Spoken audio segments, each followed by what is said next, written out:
কথা কৈছে যে বাঘ হাজৰিকা কাল্পনিক চৰিত্ৰ আৰু তেওঁ কৈছে এখন শংকৰ মাধৱৰ দেশ, ইয়াত আজানৰ কোনো প্ৰয়োজন নাই, এক প্ৰকাৰ আজানক অপ্ৰাসংগিক বুলি তেখেতে কৈছে। আৰু মাননীয় মুখ্যমন্ত্ৰী মহোদয়ক আজি এই বক্তব্যৰ কাৰণে মই ধন্যবাদ জ্ঞাপন কৰিছোঁ যে 2022 চনৰ ডিচেম্বৰ মাহত আমি এখন গ্ৰন্থ ৰচনা কৰিছিলোঁ শংকৰৰ দেশত অপ্ৰাসংগিক আজান বুলি।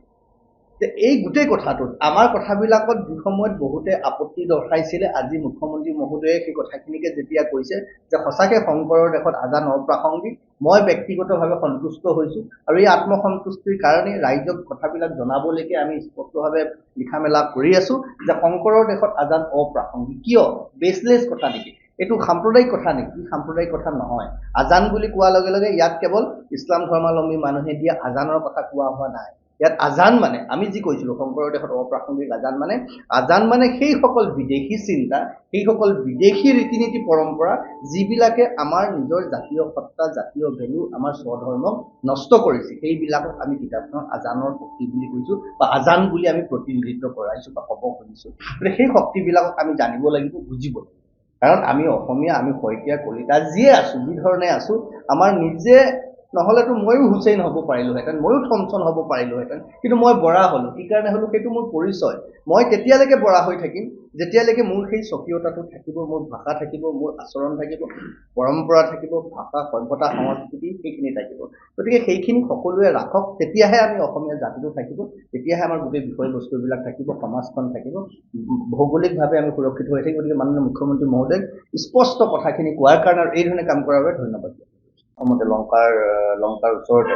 এতিয়া মোৰ কথাটো হ'ল মাননীয় মুখ্যমন্ত্ৰী মহোদয়ে খুব ধুনীয়াকৈ বক্তব্য ৰাখিছে, তেওঁলোকক বিধিগতভাৱে কামখিনি কৰিব বুলি কৈছে। কিন্তু মোৰ জ্ঞানৰ পৰা মই কওঁ, কাৰণ এখন বৃহত্তৰ নগাঁও জিলাৰ এটা অংশ আছিলে, আৰু যেতিয়া নগাঁও জিলাৰ অংশ আছিলে, কামপুৰৰ চেনিকল আৰু দেৰগাঁৱৰ বামুণগাঁও চেনিকলৰ সময়ত তেওঁলোকক ইয়াত আনি চৰকাৰে, সেই সময় কংগ্ৰেছ চৰকাৰে আনি ইয়াত বহুৱাইছে অফিচিয়েলি। এতিয়া গতিকে তেওঁলোকক যদি উচ্ছেদ কৰে, তেওঁলোকক আকৌ ক'ত ছেটেলমেণ্ট কৰাব, তাৰো এটা ব্যৱস্থা লাগিব। কাৰণ এই মানুহখিনি অবৈধ নহয়, অবৈধ বেদখলকাৰী নহয়। গতিকে তেওঁলোকক এখন চৰকাৰে আনি বহাইছে যেতিয়া, তেওঁলোকক আকৌ ক'ত সংস্থাপিত কৰে, সেইটো এটা বিষয় থাকিব। তাৰ লগতে মই এইটোও ক'ম, তেওঁলোকে মাজৰ পৰাই যিসকলে গৌ কাৰ্বি বুলি কৈছে, কাৰ্বি গৌবেক ধ্বনি দিছে, এইটো কিন্তু বেয়া কথা হৈছে, ভুল কথা হৈছে। এই কথাটো চাওক, যিসকল লোকৰ প্ৰব্ৰজনৰ ইতিহাস আছে, তেওঁলোকে য'ত আছে, য'তেই আছে, অসম বুলিয়ে নহয়, ভাৰতৰ যিকোনো ঠাইত, বিশ্বৰ যিকোনো ঠাইত যিসকলৰ প্ৰব্ৰজনৰ ইতিহাস আছে, তেওঁলোকে কিন্তু যি ঠাইত আছে, যি মাটিত আছে, সেই মাটিৰ মান, মৰ্যাদা, গৰিমা, স্বাভিমান সকলো বৰ্তাই ৰাখিব লাগিব, শিৰত তুলি ৰাখিব লাগিব। নহ'লে সেই ঠায়ে কিন্তু তেওঁলোকক মোহাৰি পেলাব, সেইটো নিশ্চিত।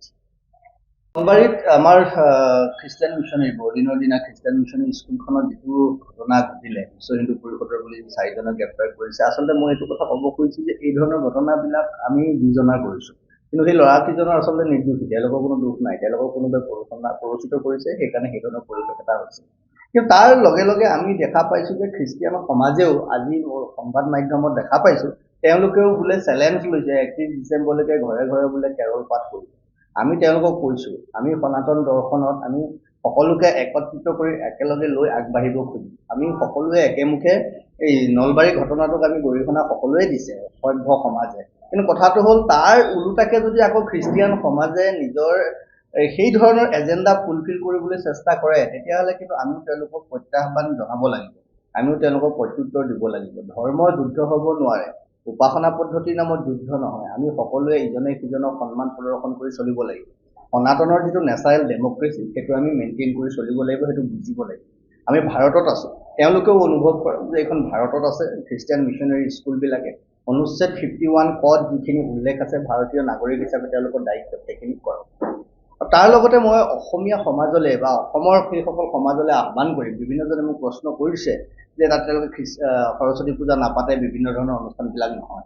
কিন্তু কথাটো হ'ল, ল'ৰা ছোৱালীবিলাক কাৰ? ল'ৰা ছোৱালীবিলাক আমাৰ। অভিভাৱকসকল কোন? অভিভাৱকসকল আমি। আমাৰ জাতিটো কাৰ? জাতিটো আমাৰ। ধৰ্মটো কাৰ? ধৰ্মটো আমাৰ। তেওঁলোকৰ তাত পঢ়াইছোঁ আমি, আমাৰ পইচাৰে তেওঁলোকৰ স্কুল চলিছে। আমাৰ ল'ৰা ছোৱালীয়ে যদি বিচাৰে, আমাৰ অভিভাৱকে যদি বিচাৰে, আমাৰ মানুহখিনিয়ে যদি জোৰ কৰে, একত্ৰিত হয়, সংঘবদ্ধ হয়, তেওঁলোকে সৰস্বতী পূজা নপতাকে পাৰে নেকি? সৰস্বতী পূজা ধৰ্মীয় বিষয় নহয়, ই ভাৰতীয় দৰ্শনৰ এটা বিষয়, ভাৰতীয় ঐক্য পৰম্পৰাৰ এটা বিষয়। গতিকে সেই বিষয়টো অভিভাৱকসকলে ক'ব লাগিব। মই বিশ্বাস কৰোঁ যেতিয়ালৈকে আমি প্ৰত্যেকজন ব্যক্তিয়ে নিজৰ স্বধৰ্ম স্বজাতিৰ প্ৰতি সচেতন নহওঁ, সজাগ নহওঁ, তেতিয়ালৈকে 2-4জন মানুহে ৰাস্তাত চিঞৰ বাখৰ কৰি, ৰাস্তাত শ্লোগান দি আমি আমাৰ ধৰ্ম আৰু জাতি প্ৰতিষ্ঠা কৰিব নোৱাৰোঁ।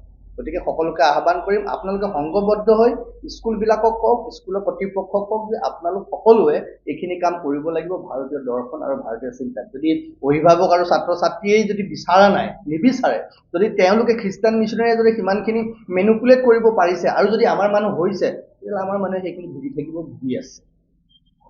আৰু 3 নম্বৰ কথাটো ধৰক আপোনাৰ আমাৰ যিটো কাৰ্বি ভূমি, যিকোনো খবৰৰ বাবে যোগাযোগ কৰক আমাৰ এই নম্বৰত 9181 307 2221।